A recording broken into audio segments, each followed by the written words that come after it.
Il y a plusieurs gestuels à avoir quand on s'occupe des enfants et il faut toujours penser à renouveler, à jamais faire le même. Donc bien sûr, il y a toujours la technique de bien plier les genoux. On te voit plus. C'était rigolo, ça dit. Bonjour, je suis Stéphanie Lopez, je suis infirmière puéricultrice chez les Petites Canailles. Je suis responsable QHSE, donc qualité, hygiène, sécurité, environnement. Les EPI, ce sont des équipements de protection individuelle. C'est du matériel qui a été recensé afin de limiter les risques dans les crèches. Le référentiel, il a été réalisé en concertation avec plusieurs corps de métier de la petite enfance. On a sollicité des professionnels de section. Nous avons sollicité aussi les médecines de PMI, moi-même aussi, afin d'identifier quels étaient les accidents les plus fréquents en crèche, afin de voir quel matériel on pouvait mettre en place pour limiter les différents dangers. Et nous avons fait des tests auprès des crèches pour savoir si le matériel était bien adapté ou pas.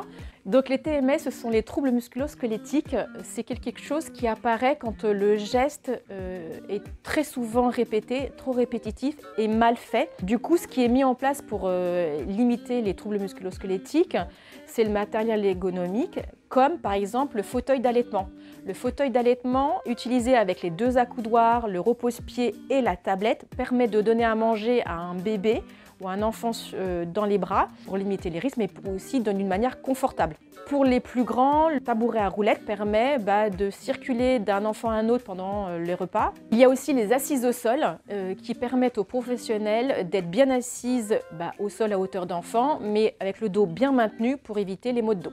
Il y a plusieurs gestuels à avoir quand on s'occupe des enfants et il faut toujours penser à renouveler, à jamais faire le même. Par exemple, quand on doit soulever un enfant, c'est la technique du chevalier servant. Ça veut dire concrètement, c'est qu'on pose un genou à terre pour pouvoir s'accroupir et se relever plus facilement. Lors du change, il faut absolument favoriser le change debout. Ça veut dire proposer aux enfants de faire un change debout, donc soit en montant sur une estrade à hauteur d'enfant, on est disponible pour l'enfant, mais du coup, c'est pas à nous de monter l'enfant sur le plan de change, ou alors de le faire au sol avec un petit tabouret pour être assise et bien positionnée.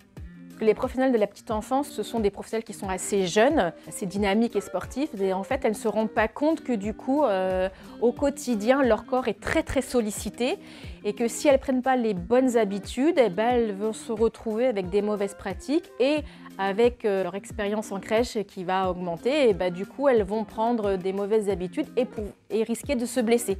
Et c'est souvent les professionnels qui ont déjà une expérience de plusieurs années en crèche qui, elles, ont les bons mots et les bonnes paroles pour expliquer justement aux nouvelles qui viennent d'arriver que les sensibiliser concrètement, de dire fais attention à toi parce que du coup j'étais comme toi quand j'étais plus jeune, sauf que du coup je me suis fait mal et maintenant j'ai plus de mal à me mobiliser ou autre.